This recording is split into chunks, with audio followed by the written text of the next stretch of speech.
What's up, everybody? What's up? Hello. My name is Eddie D. I'm Nicole. You're watching the Affinity Saga podcast. Yep. Affinity Saga podcast. We're grateful to everyone who has read the book, who is reading the book. You're reading along with us. Certainly grateful. Again, to everyone who has been supporting the book, who has been buying books, who've been talking about the books. I ain't finna name nobody names. Ain't got no time. Nobody be mad at me. But again, thank y'all so much for the support, for the love. We cannot thank you enough for supporting the Affinity Theory, the Affinity Saga. Your boy Eddie D. We just really appreciate y'all from the bottom of our hearts. Yeah, so I won't even mention that because by the time this comes out, the event's gonna be long gone. So just be paying attention to the TikTok, the YouTube, and all my channels for any updates regarding, events that we're going to be attending or, events book wise, because there's a lot of things that are going on regarding the Affinity Theory and the Affinity Saga. Mm-hmm. And so just be making sure that you're subscribing to everything that we're doing. So that way you have access to all the information and the insights. A little tidbit before we get into the book.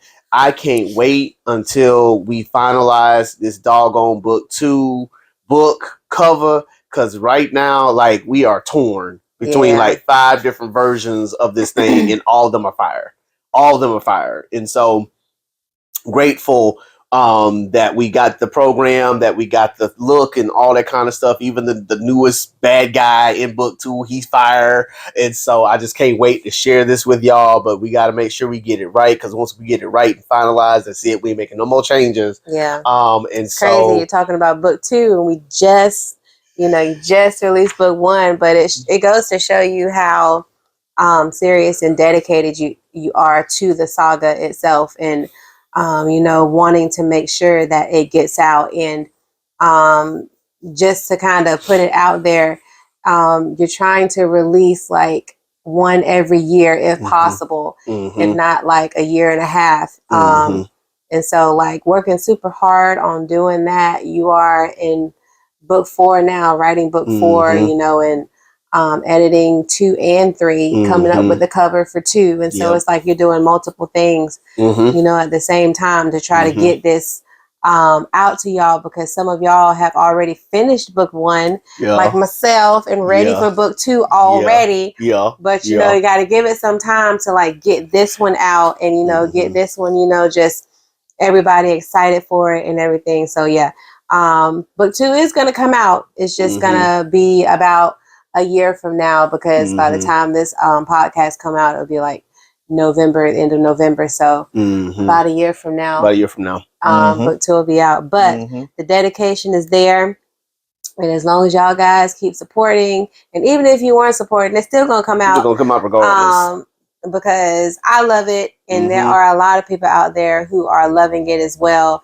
And the whole Black superhero is really becoming, this. We're changing the superhero game, man. Yeah, and I love it. We're changing it. That's right. Love it. That's right. So, ready to jump into episode 3? It's up to you. Titled Starburst. You got no tidbit? I do.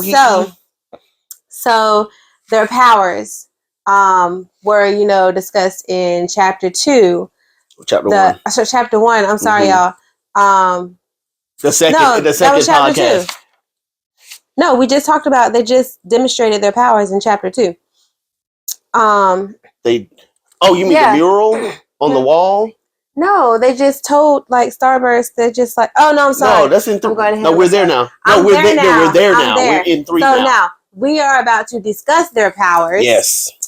And so I have something that I'm gonna kind of sprinkle. I'm gonna kind of mention a little bit later too.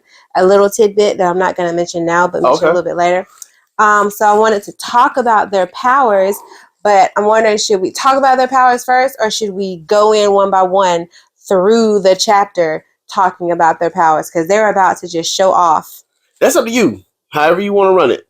Okay. So before, okay. Let's go ahead and do that, and I'll ask you this question in a minute, because it's a really cool question, and I'm curious, because we've talked about this before, when we're driving the highway and stuff, and we're just asking random weird questions. Facts. All right. So we jump in. Simone is all giddy. Simone is just after just being shut down by Malcolm, she is just all right. Yes, she is. Before you start, just want to say, this chapter, them going through their powers was actually at the end of chapter 2.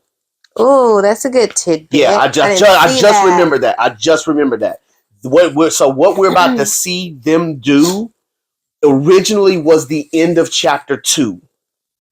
And then chapter 3 was the conversation between Mallack and Malcolm. Mm-hmm. And so what we're seeing right now. You just kind of put those two together. Yes, because chapter 2 was too long. Chapter 3 wasn't long enough in my mind. And so it made sense to make the whole chapter about Starburst.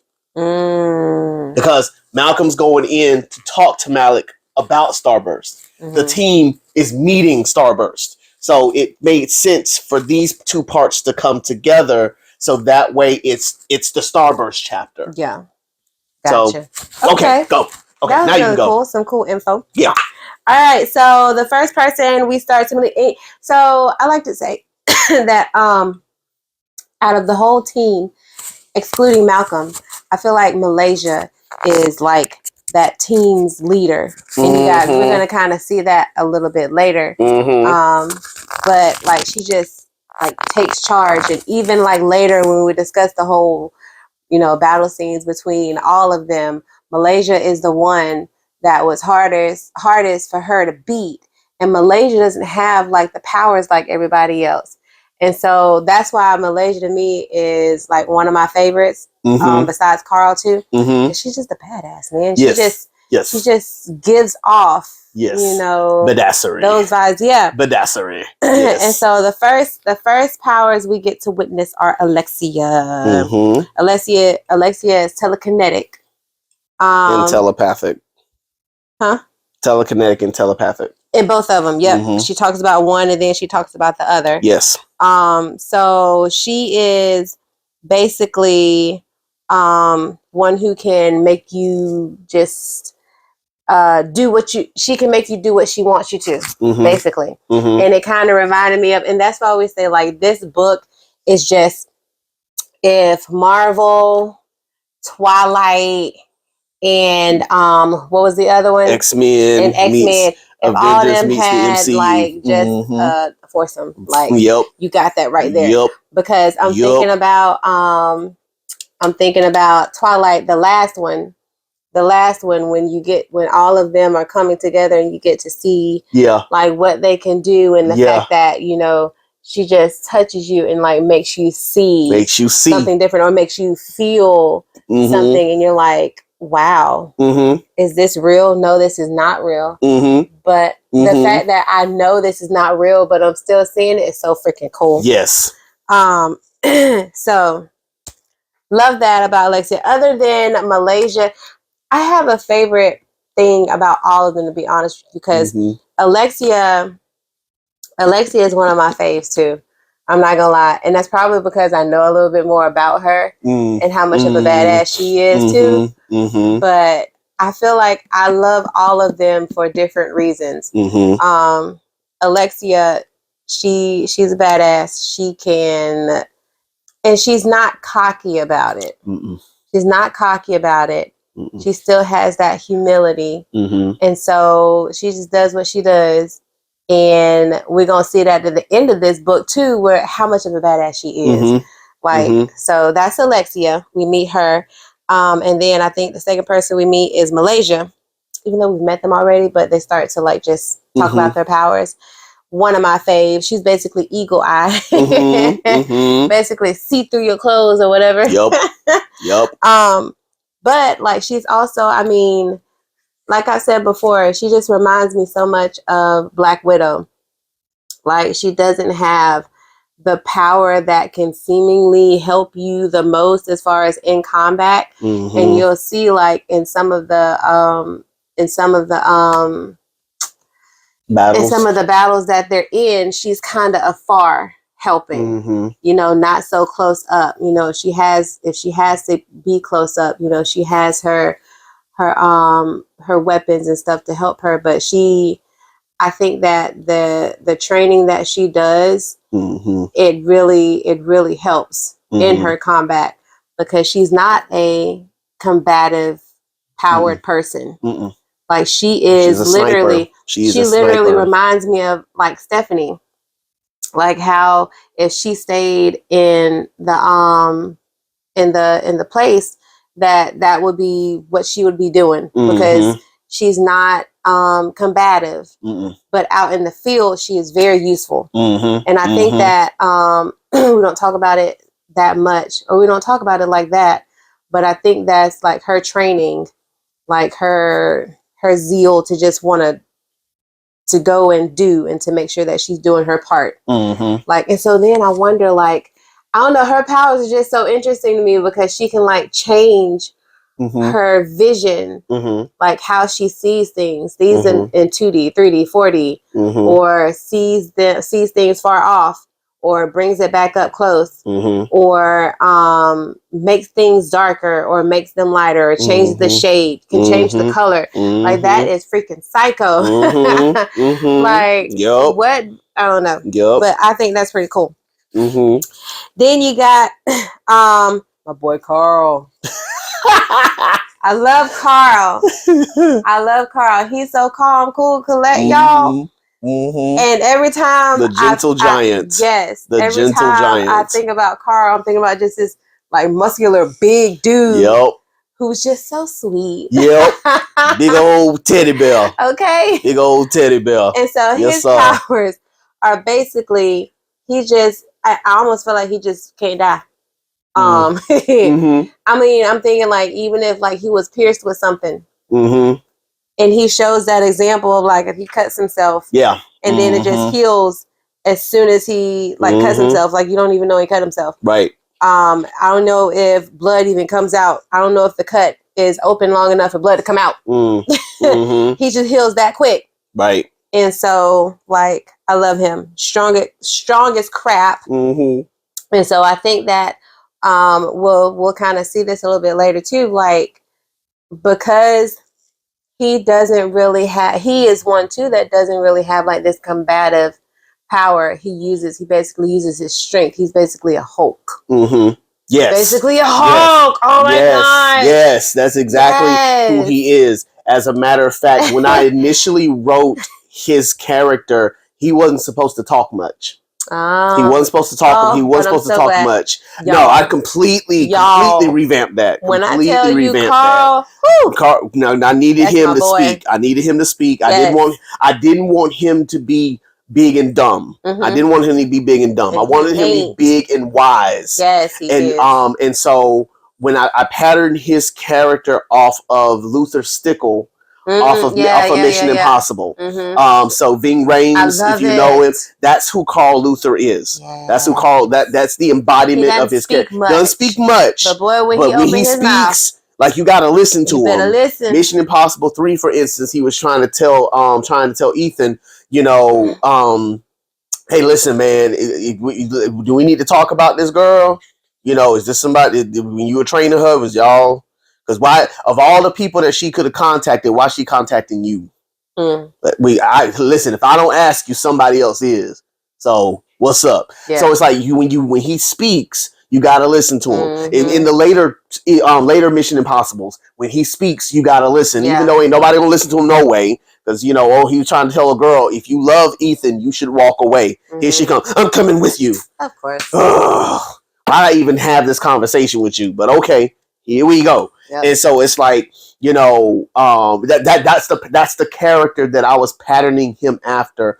I didn't want him to be big and dumb. I wanted him to be big but wise, calm, a calming presence. Easy to talk to. Right. And we're gonna see that. And again, talking about myself, that is what people typically say about me. Is that, they feel like, people spill their secrets to me. I'm a therapist, for crying out loud. I can't help it. That's what they do. And so people are always coming to me, and then before you know it, they telling me they deepest, darkest secret. Dude, I just wanted to buy some chips. Why are you talking to me about your go to the grocery store? Like, dude, I ain't want to know about all that. I just wanted you to ring my stuff up for $5.99. Like, why are we talking? Thank you, somebody finna go, or you tell me about your grandma. So, so again, that was again what I wanted to put So to double back. Okay.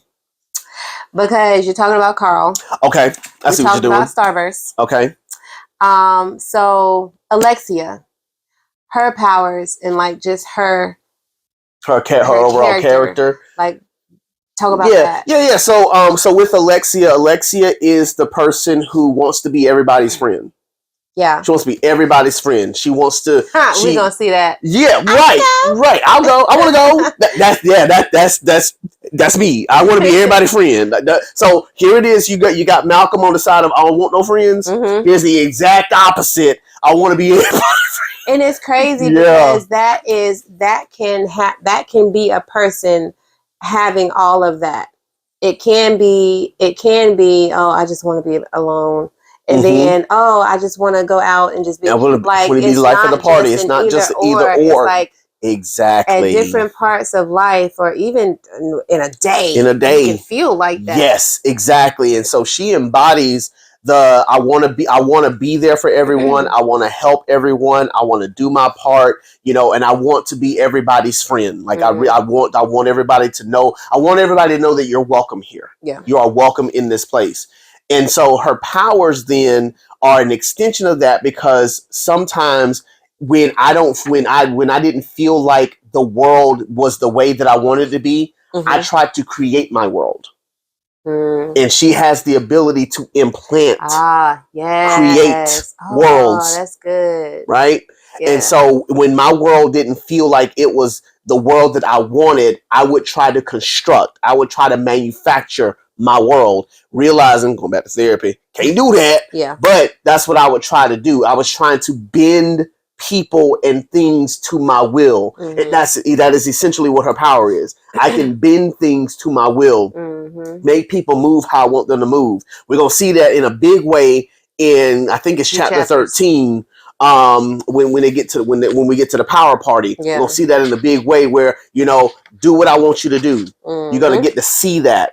A lot of times, growing up, especially, I would try very hard to get people to move, get people to act a certain way. I knew if I did X, it would get them to do Y. Yeah. As a matter of fact, I'm having a conversation with one of my clients tomorrow about that very thing, because, we stumbled upon an area where it's like, oh my goodness, I just realized that I can actually be very manipulative with that. How do I combat myself from not being manipulative with that? Yeah. So we got to have a whole conversation tomorrow about that very thing. When we know how people can act and are very intuitive, we can kind of move them in certain directions. And so how to do that in an altruistic way and not a manipulative way. Yeah. But that's Alexia. Okay. Malaysia. With Malaysia, the girl can see everything. And so that makes her very observant. And it also makes her very precise. And so one of the things that I've always, prided myself in is being able to get to a point where I can replicate things. I can duplicate things. I can do something very precise and do it over and over and over and over and over again. Malaysia's the type of person who she wants to get it right. And so in the chapter where Malcolm and Simone go at it, she's literally in the training room at the time.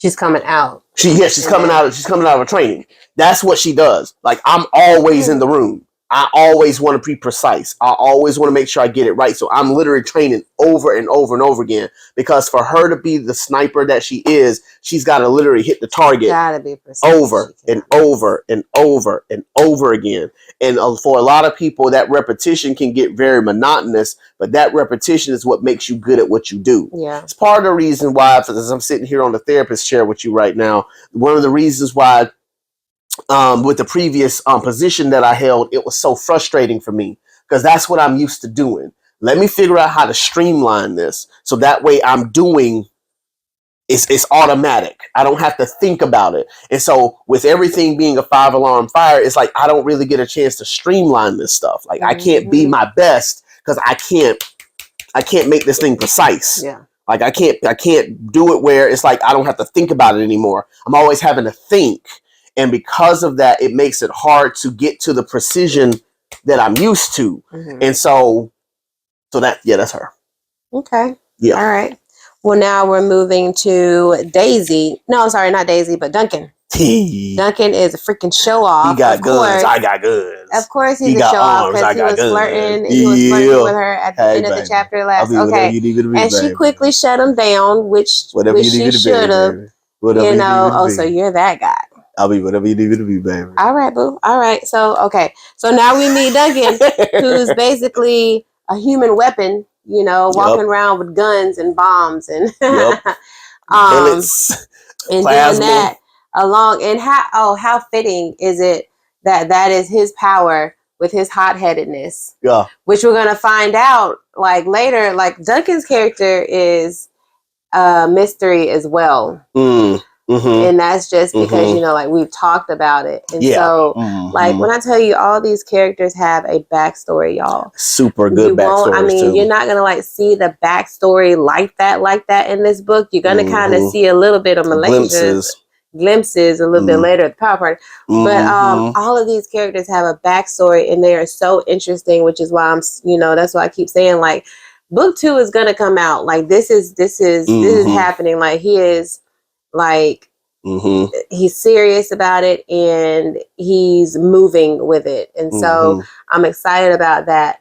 But his character is just a curiosity for me as well because he's so hot-headed. And so just wonder about him.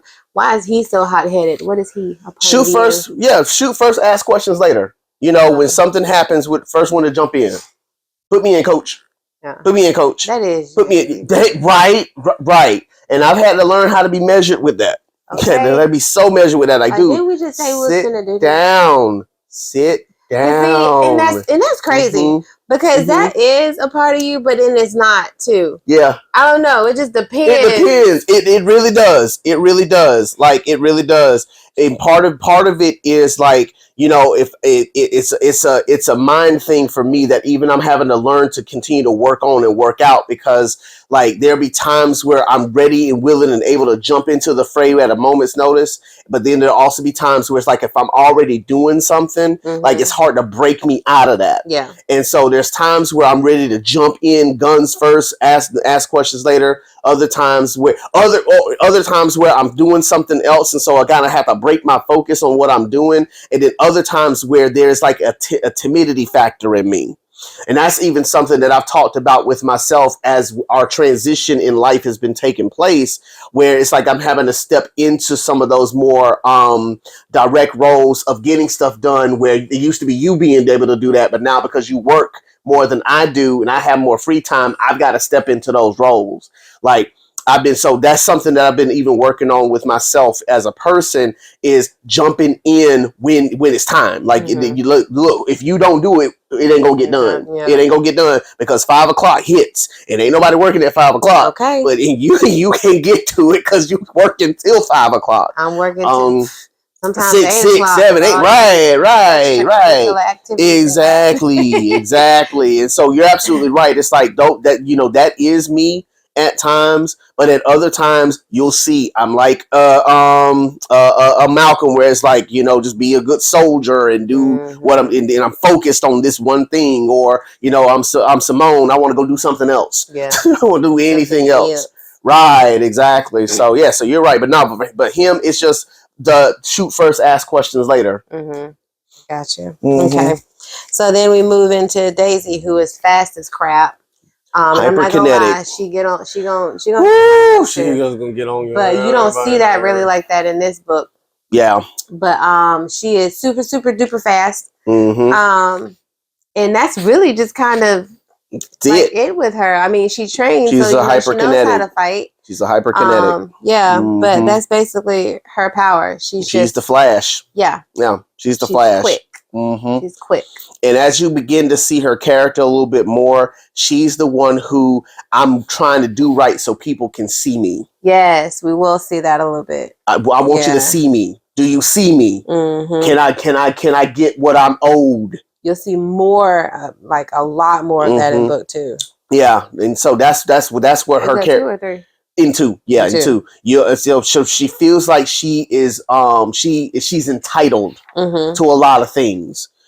because of because of what she does, and so that tends to get in her way, and that's a part of my issue. At times it's been where I feel like I've done all this. Why am I not getting what I deserve, or what not getting what I'm owed? A lot of that comes from church. Where we're brought up in prosperity doctrine, where if I pay my tithes, pay my offerings, I'm supposed to get blessed this, or I did all I'm supposed to do in the church, or I did for the church. Why am I not getting blessed, and that sort of thing? That's where a lot of her mentality comes from. It's not hers isn't faith-based per se, but that's a lot of the mentality that she has nonetheless, is that I'm doing X, I'm supposed to get Y. Yeah. And if I don't get why am I not getting why?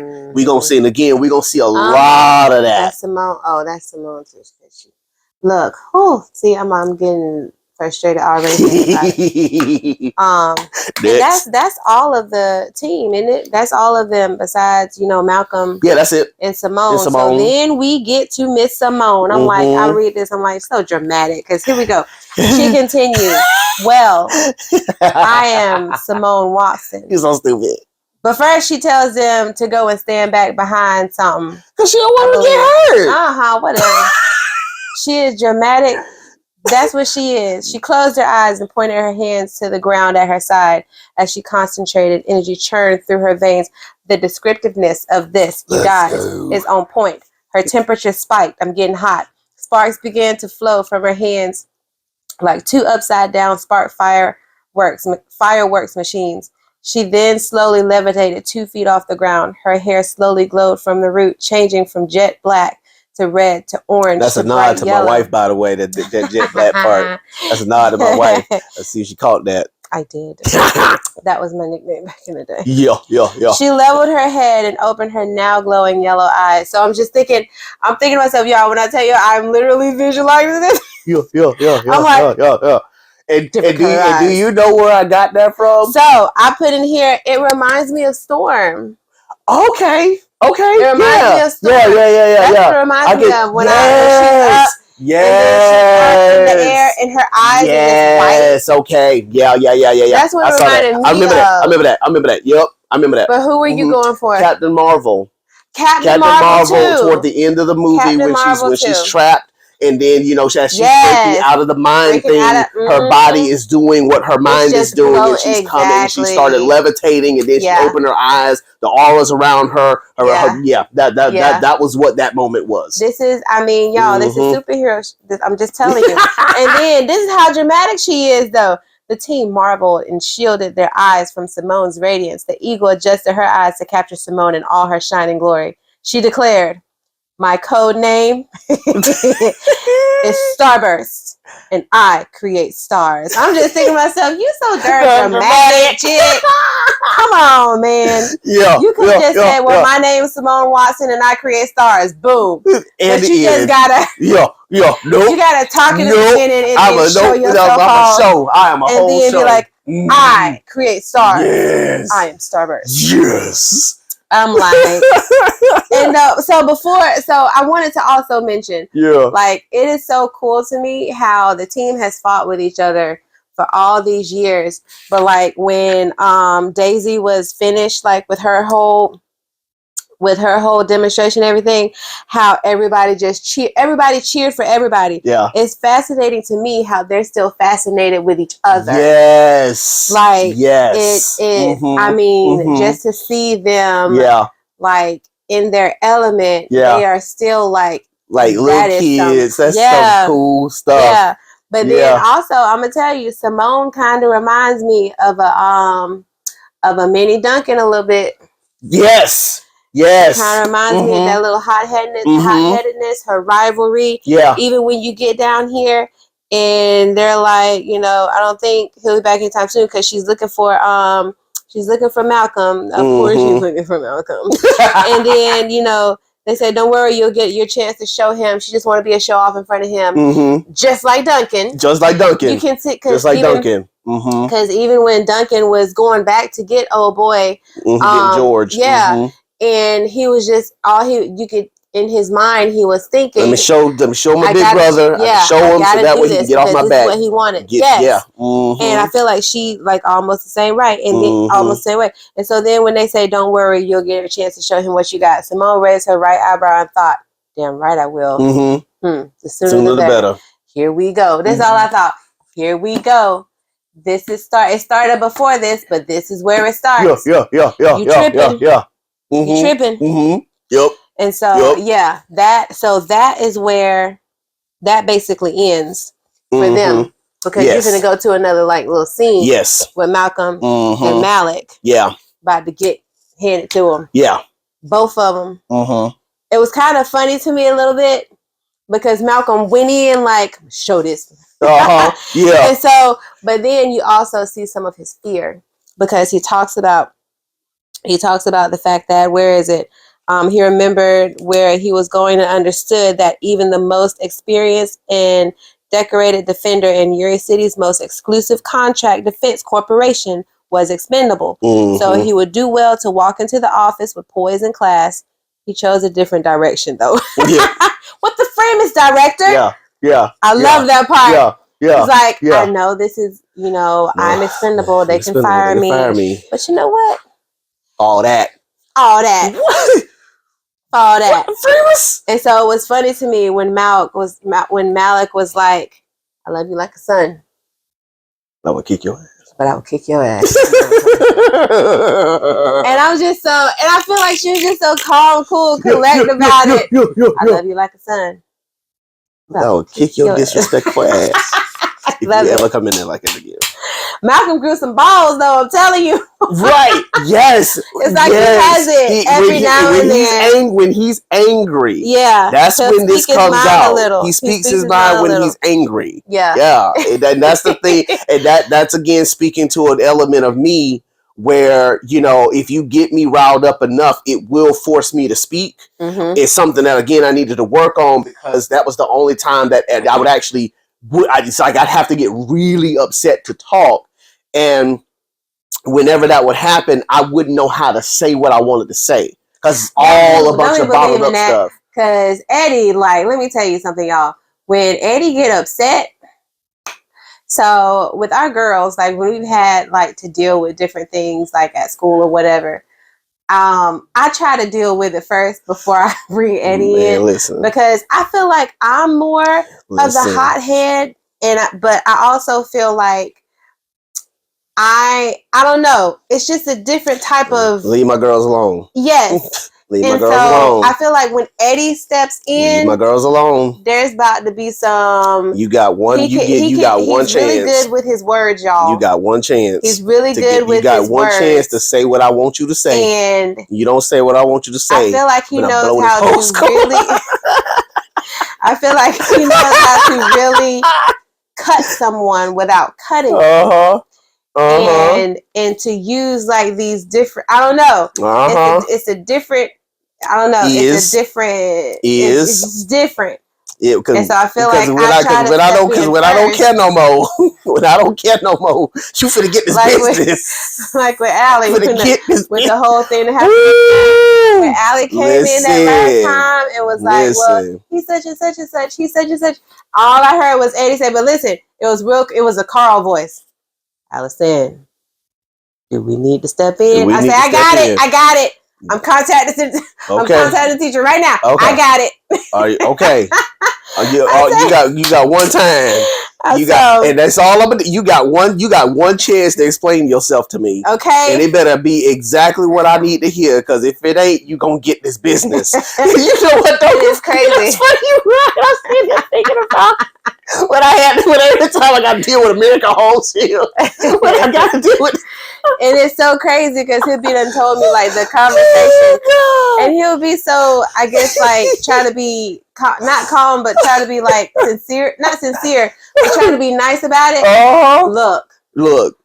I know this ain't really your fault, but since you're the person I'm talking to, you about to get this business. So go ahead and have this recorded for quality.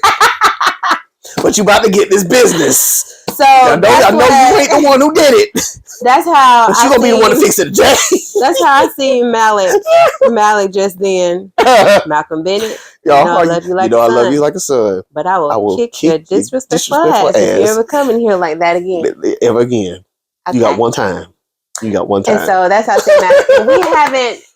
That's a character. Mallack is a when I tell you, oh my gosh, Mallack is super duper important. You're not going to see how important she is in this book. You see that she is over the elite, but so much more than that. But we are not going to. We ain't there yet. Ain't spoiling nothing for y'all. Not spoil it. But talk about Mallack, like her character. So Mallack is the boss I wish I had.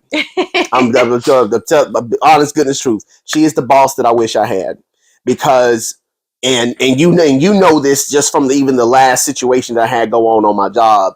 Like for whatever reason, chalk it up to watching all the cop shows, Brooklyn Nine-Nine, SWAT, Law and Order, FBI, all the cop shows you've seen. They've always got that boss who feels like a father figure or a mother figure, more than a boss. More than a boss, right? The Office, right? Yeah, exactly. It's more than just being a person who gives you a paycheck. Yeah. This is the person that you're spending literally half of your day with every day. And so for me, I look at movies like The Avengers or Black Panther or the TV shows and things like that, and I've always wanted to have a boss like that, a person who isn't necessarily my mom or my dad, but is somebody that I can look up to like that. And so again, going back to my therapy, I had to learn that a lot of the frustration that I had on jobs was because my bosses were not fitting that mold. They were being bosses, but they weren't being the type of boss I wanted. Yeah. They wouldn't take the time to understand who I am. Wouldn't take the time to understand how I operate. They wanted me to fit in their box. Yeah. When I watch Brooklyn Nine-Nine and I look at Captain Holt played to everybody's strengths. Yeah. He didn't try to he tried to mold Jake, but he also recognized Jake is actually a very good detective. I just got to get him to do his paperwork. Get the man to do his paperwork. Come to work on time. I got to get these little things, but I'm not trying to change who he is. I want you to still be the great detective that you are. I just want you to do the whole job. But then Santiago, you are so freaking smart, but you're always trying to be competitive as if you're trying to win a race that ain't meant to be won. Like I'm trying to break you from trying to be this perfect person and recognize your perfection. Like you're already good. Like stop. Rosa Diaz, same thing. Yeah. Like you are a badass, but you got to learn how to get in touch with your feelings. Yeah. Even though I don't know how to get in touch with my feelings. So we're going to have to learn this. We're going to have to learn this together because I don't know how to feel. You don't know how to feel. I don't know how to move you to feel, but we're going to figure this out. And so with all of them, he was like that with every person, even Terry. He tried to tell Terry, listen, you can't be out here just wanting everybody to like you, dude. Like you gotta learn not that it's okay to not be liked. Terry needs to be loved. Like but Captain Holt spent time getting to know his people. Yeah. And that's the type of boss that. And so Mallack is the quintessential what I wish my bosses would have been. I've had to learn, even in this last experience, and I was talking to my mom about this when we were going on the fast. I said to her, I realized that I've been trying to make my boss into another mom figure. I don't need a mom. Yeah. I don't need her to be my mom. And I got to stop that. I got to stop doing stuff like that because that's where I get into frustrations when, we're butting heads the way that we are. Now, mind you, we were butting heads for a whole host of different reasons. So that was a whole different thing. But that's what came out in the midst of that because my mom and I were having a conversation and she was like, I can't remember how we came on that. She was saying, I know you feel like, I wasn't a great mom to you and things like that. I was like, no. Please, no, that's not, I never thought that.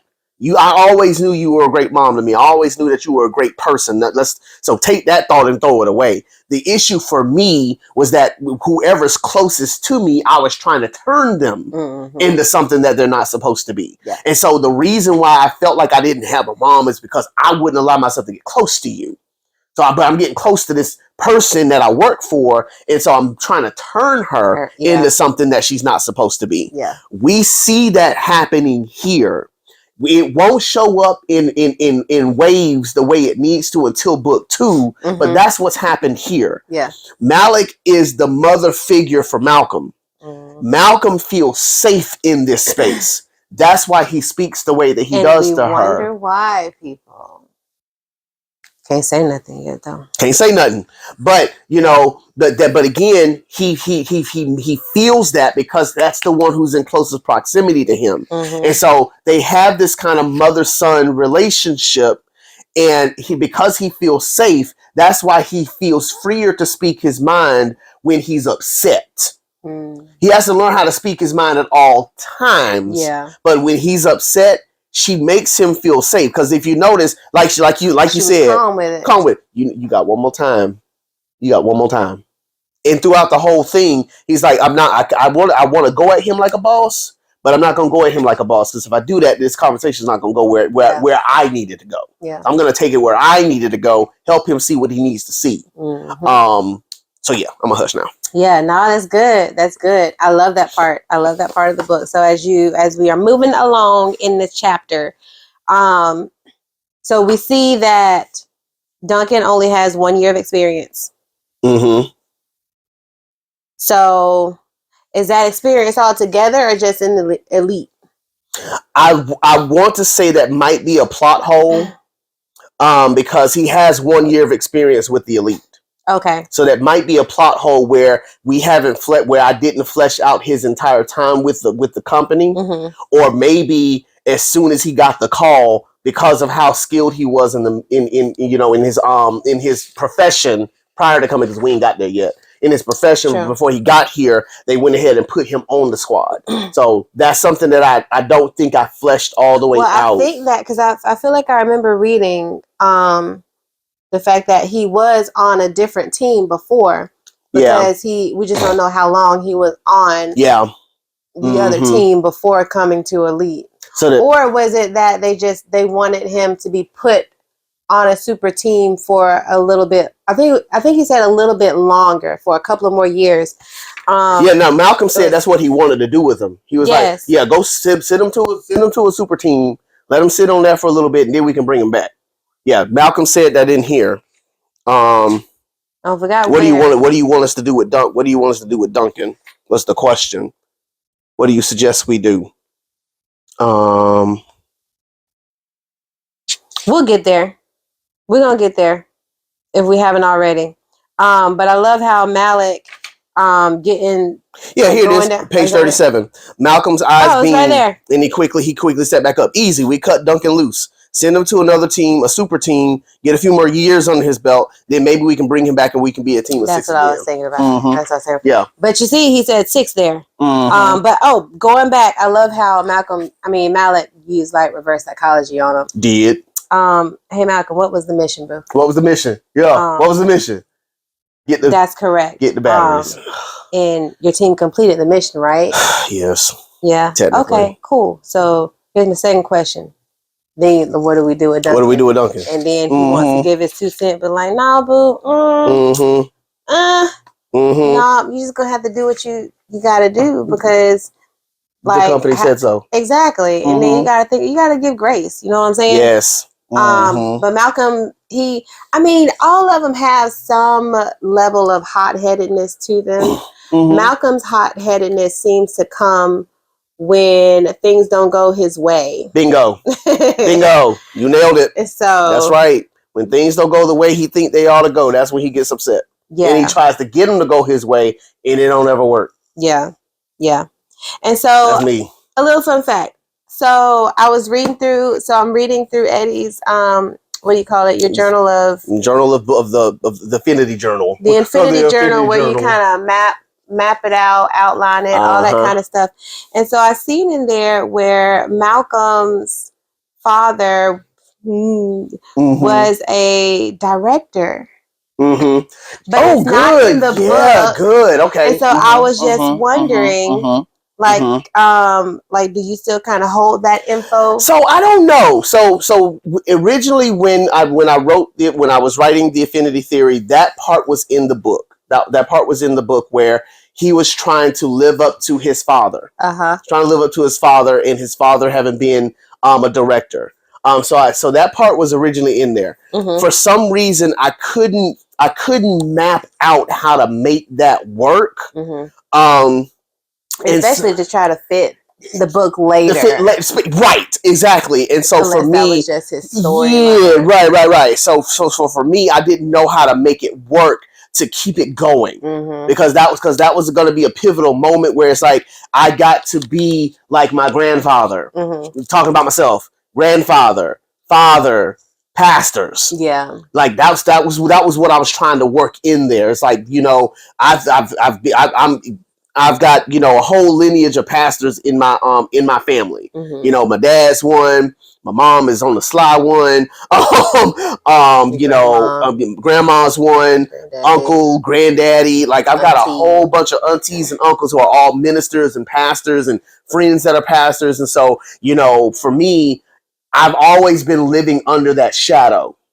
And so you're absolutely right. Like when I originally wrote it, that was a shadow that I was working out, because 2021, when we lost the church, that was literally a shadow that I was trying to work out. That's why we didn't go to church for a while. That's why I was like, am I even saved? Trying to figure all that stuff out, because I came to the conclusion that the only reason why I accepted Macedonia's call the way that I did was because my grandfather and I had a conversation when I was 17 years old, and I forgot that he was the reason that I thought this was possible. I took on his dream as my own. And so because of that, when 2021 went down, the way that it did, it threw into question all of that. Like, did I become a pastor because it was what I wanted, or is it because what he wanted? And so in that's where everything kind of spiraled. And that was supposed to be one of the things that I was exercising in the book. But again, storyline wise, I couldn't make that fit. You kind of made it fit, like we're going to see later on with Simone bullcrap that she go through. With the whole, like, is this what they want, or is this really what I want type? You do kind of see that as we move through the chapter. Yeah, you see some glimpses of that, but it's not it's not as direct as I'm trying to be like my dad was, or like my dad, or my granddad, or my great granddad, or his lineage. The lineage piece, I couldn't get it to fit, given where the story's going. Yes, given where it's gone now. Like there's no. You'd probably see that fit more with Daisy. Yes, probably, because of where she comes from, and that's book 5. Her outlook on life and stuff. Book 5, you said it. See that more with her. Yes, ma'am, you said it. Book 5 is going to really reveal that in a big way. So as we get to the end of this chapter, y'all, I just like Malcolm get on my nerves in a way where you know something, you think about something, but then you just dismiss it. Like, bruh, come on. So by the end, I feel that it's something deeper than this whole I just don't want a rookie on the team crap. Because as he goes, and I'm going to just read this paragraph.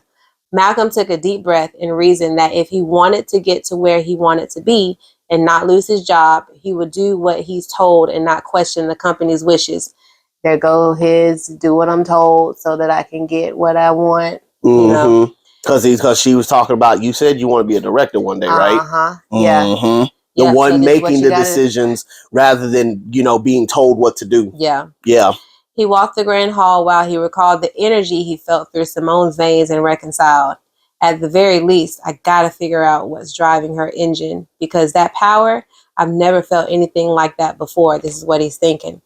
Malcolm searched for his team, and despite his curiosity, he secretly hoped that Simone had gone home for the rest of the day. So it's like, all of this, that there's something, but then again, you just dismiss it because of your feelings, because of how mad you are. So there's like Mm-hmm. that's Malcolm's hot-headedness, like his stubbornness. Yeah, that just push, like that Duncan. put, that constant push Yeah. pull, but it's more internal. Yeah. Mm-hmm. And so I feel like it's more than just I don't want a rookie on the dream, but I feel like on the team. But I feel on the like dream it has team. to, I see what you did there. No, what I was going to say was I feel like it has to do with his dreams. Why doesn't he want that? Why does he feel the way he feels? We don't know what his dreams are like that. You know what I'm saying? Mm-hmm. And so even later when we see why he doesn't want to like fight people and stuff like that, it's because of everything he's dreaming, and those dreams are so real to him that he feels them. Yes. And so I just feel that it's more than just that's a really good point. Rookie, but that's a really good point. That's a really good point. Look, that is chapter 3, Starburst. Yeah. And what it just a parallel. Gets better. Yeah, it just gets better and better. Like there's so many. When I tell you, there's so many nuggets like in this book. It's not. I mean, I love it for the action. I love it for the story. Like I am you have to. Your storyline has to be good. That's why when we if we watch something, and I'm telling you, like this book, it is an adult book. It's got some raunchiness in there, but like 50 Shades, I love 50 Shades, but that's because it has a good storyline. We watched another movie called 365, and I'm like, the first one was aight. It was aight. It was aight. It built up to something. Like it got my hopes up, especially how it ended. Yeah. It got my hopes up in a really big way. I was like, oh snap. Yeah. Man. But the movie, the storyline just threw me off, and I was like, I can't watch this. Man. But I have to the story has to really be good. You have to really be telling a story. And then if you can really tell that story, I'll deal with the raunchiness. You know what I'm saying? Yeah, right. Like that's why I love the way that I write. And this ain't to toot my own horn. When we get there, it's amazing. Because for me, everything has to be intentional. I'm gonna give y'all a nerd note. We're gonna talk about it when we get to that chapter. We're gonna talk about it in a big way. But so in order to know how to write like raunchy scenes, I had to go read a couple raunchy books. So I went and I downloaded a couple of books and I was reading through them, and I could see, okay, so I gotta describe this, describe that. This is how you say this is how you say that. Like I didn't know this is what they wrote in these books. So I was like, wow. Like even in the raunches, I feel like there has to be. I know sometimes there's not going to be a reason behind it, but I would like to have a reason behind it. So I'm glad you said that. I'm glad you said that because that's what I wanted to bring to to the scene. Yeah. That's what I want to bring to the scene. So again, we'll talk about it in a whole, like, choreograph the whole thing. There, we got a whole 20 episodes. Get to that point. Yeah. But the point is, like, everything that's in the book is in the book with intention. Yes. Especially because we're going nine books deep. So we're talking about callbacks. Yes. So there are things that are happening in book 1 that you don't realize is going to show back up in a big way. Important. But then in book 3, you're like, dude. Yeah. And it was there the whole time and we just glossed over. Like there's a whole, so I'm saying all that to say everything that I've written has been written with intention.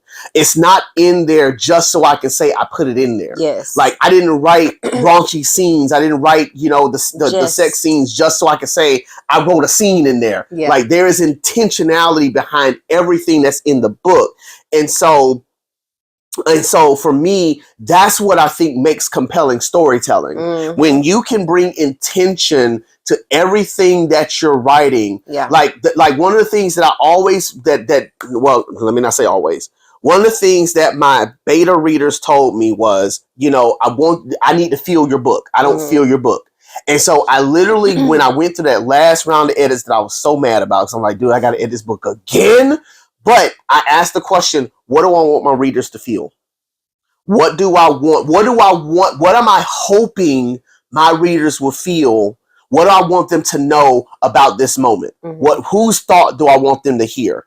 Why does this scene matter? Like, what's going on here? Like, I would ask myself a lot of those questions because I wanted to make sure that I'm not just putting this in here just so it can be in here. Mm-hmm. Even with book 3 and the scene that, you know, with the two of them fighting, mm-hmm. I had to ask myself the question, like, I want that scene so bad, but does it fit? Mm-hmm. Does it make sense? How can I do this in a way to where it makes sense for them to do this? Because, you know, when we went through the first reads, we're like, but why would they do that? Yeah, that's not them. That's not them. Why would they do that? That doesn't make sense for them to come at each other like that. That's not how they are. And so again, the intention matters. And so that's why I feel like for me, this book is so special. The series is special because everything has been thought through. Mm-hmm. Nothing was rushed to try to make just to get a story written. I wanted to make sure that there was so much intention drenched in this book that every word matters. Yeah. So I love it. And that's the book, y'all. Look, again, if you haven't gotten it, you need to go get it and read along with us as we are going through each chapter by chapter, y'all. And I'd also like to say, like if you have like questions or comments about these chapters, like if we can like just like post them, hit you up, and we could probably answer them mm-hmm. in a podcast. Like I know we're doing this ahead of time, but I mean we can always double back at the beginning of a podcast or mm-hmm. you know at the end of one. So it's nothing to do that. Mm-hmm. But yeah, man, that's episode 3. I'm sitting here trying to remember if there was a question that somebody had asked me that we could answer here. But I can't think of anything off the top of my head. Yeah. So we already know it's a 9-book saga. Yep.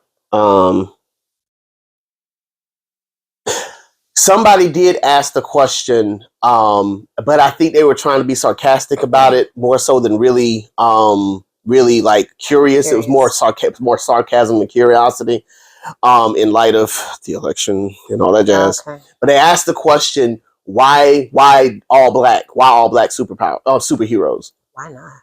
First of all, let's say that. Why not? First of all, because we see plenty of. I know, like, you know, I'm just saying, why not? But again, so 2 or 3, maybe 5, I don't know, reasons. Number one, this is my life. Like, this is blackity black. This is what it is. And 2, you don't see a lot of us as a team. Yeah. You what is it? It's usually the other way around, where it's either all white or it's white and you got one black character. Or the white people are the good guys, black folk are the bad guys. And I wanted to create a world where everybody's everybody.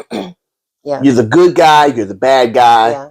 You're the cop, you're the you're the junkie, the gambler, you're the gambler, you're the mob boss, you're the savior, you're the mayor, you're the senators, you are the people on TV. I wanted it to be a representation where all of us are everywhere. Yeah, because that's true. We are. Because we are. Because we are.